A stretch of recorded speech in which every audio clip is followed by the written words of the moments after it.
Saya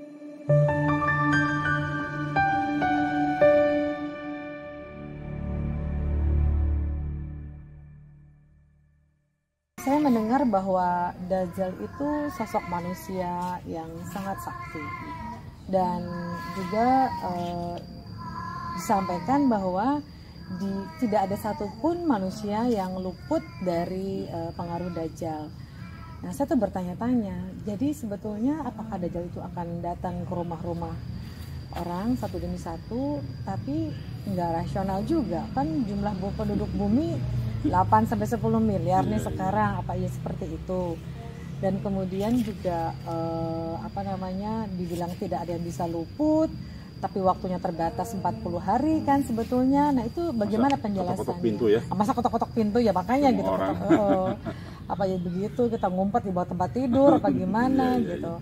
Nah, dalam mimpinya Syed Muhammad Qasim itu bagaimana penjelasannya, Kang Diki? Alhamdulillah, itu memang banyak sekali memang pertanyaan, termasuk saya juga dulu sebelum mengenal Syed Muhammad Qasim, menjadi tanda tanya besar.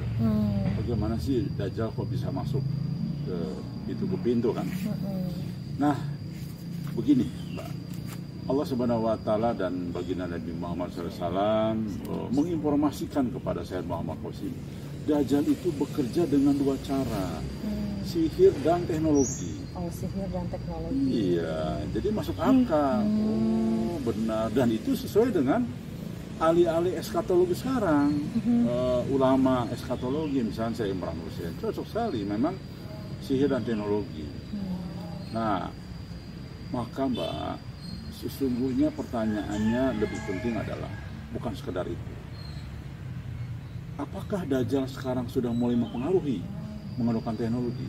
Jawabannya ya Mbak. Tanpa disadari, teknologi yang kita gunakan saat ini sudah mulai banyak merusak. Nah, makanya kenapa Rasulullah ikat anak istrimu itu adalah sesungguhnya jauhkan dia dari teknologi, jauhkan dari pengaruh Dajjal. Aduh, bagaimana caranya menjauhkan dari teknologi sementara anak zaman sekarang tidak lepas dari teknologi? Betul, makanya itulah kehebatan baginda Nabi Muhammad SAW di dalam mengibaratkan. Harus kalau bisa dikikit supaya memang berat perjuangan itu. Jadi sangat berat. Apalagi sekarang telah berhasil anak-anak wajib sekarang pegang handphone gara-gara belajar jarak jauh kan? Tambah. Itu adalah skenario yang tidak lepas dari itu semua. Makanya Rasulullah mengatakan sampai remaja pun jadi korban kan, karena Rasulullah mengatakan yang menjadi korban Dajjal kebanyakan wanita dan anak-anak.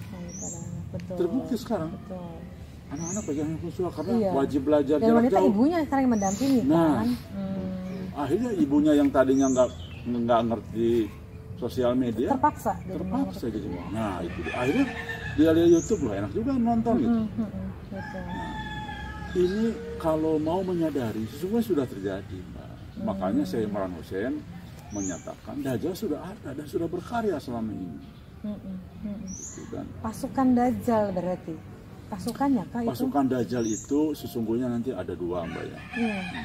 Ada jin. Karena Dajjal kan bekerja sama dengan iblis. Betul. Jin yang banyak diruqyah sama ustadz itu kan ngaku tuh bahwa dia adalah tentara Dajjal kan. Dajjal itu panglimanya. Dajjal panglimanya, padahal manusia kan. Betul. Jadi artinya sesuai dengan mimpi Syed Muhammad Qasim bahwa Dajjal itu sedang mengumpulkan kekuatan dan itu gurunya iblis. Gurunya iblis langsung. Iya. Nah, jadi artinya Mbak, inilah begitu banyak orang tua tidak menyadari. Maka kami sarankan, tolong bagaimana caranya sekuat mungkin kalau perlu berantem lah sama istri gitu ya, ngotot sama anak jangan sampai berlebihan. Artinya belajar sudah handphone saat belajar saja, setelah itu jangan menggunakan itu.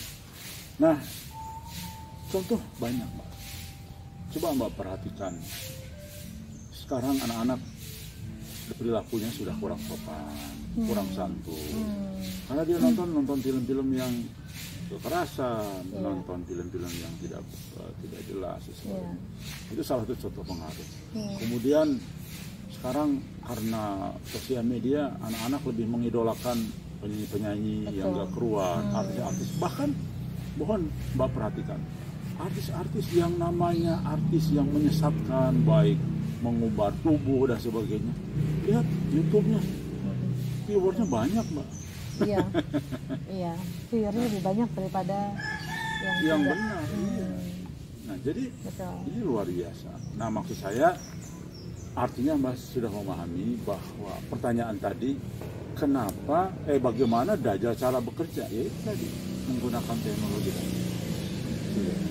Nah, pada saat muncul nanti, yang insya Allah menurut mubasyirat yang disampaikan Allah Subhanahu Wa Taala dan Nabi Muhammad SAW, Dajjal akan muncul secara fisik tahun 2029. Insya Allah. Itu dalam takwilnya ya. Memang Sayyid Muhammad Qasim tidak mengatakan itu, tapi ditakwilkan oleh ahli takwil kita 2009. Baru itu secara fisik. Nah, itu akan banyak sekali murtad yang benar-benar murtad. Dan tidak bisa kembali. Dalam hadis Rasulullah SAW disampaikan orang yang murtad karena Dajjal, pengikut Dajjal, itu sulit untuk kembali. Dan siapa yang jadi korban? Ya itu tadi yang terbina dengan handphone teknologi. Tapi kalau begitu hampir nyaris tidak ada yang tidak pegang handphone zaman sekarang, kan? Maka itulah yang sekarang diselamatkan oleh baginda Nabi Muhammad SAW adalah segera menyingkir ke hutan, ke gunung untuk menghindari itu semua. Jauhi dari teknologi. Nanti kalau kita hijrah ke kampung air zaman Gaza, ya kita jangan bawa teknologi. Ya sementara bisa digunakan, tapi pada saatnya nanti kita matikan semua sinyal BBS-nya. Agar tidak ada pengaruh Dajjal. Ya, kita isinya zikir, berdoa, dan sebagainya. Nah, itu program untuk melawan pengaruh Dajjal kepada anak-anak dan wanita dan penduduk bumi itu, kalau Gaza apa saja, Kang Diki? Nah, inilah memang agak berat kalau saat ini kita sudah menginformasikan ke masyarakat, karena sama dengan kita melawan arus ya. Maka mau tidak mau planningnya adalah sesuai dengan yang disampaikan oleh baginda Nabi SAW. Kita menyiapkan kampung akhir zaman. Pada saatnya nanti memang seharusnya sudah kita hijrah, kita harus hijrah. Itu aja saya kira. Sekarang ini sulit lah. Kita masih tahu ke masyarakat jangan main sosmed, sulit lah. Saya kira itu.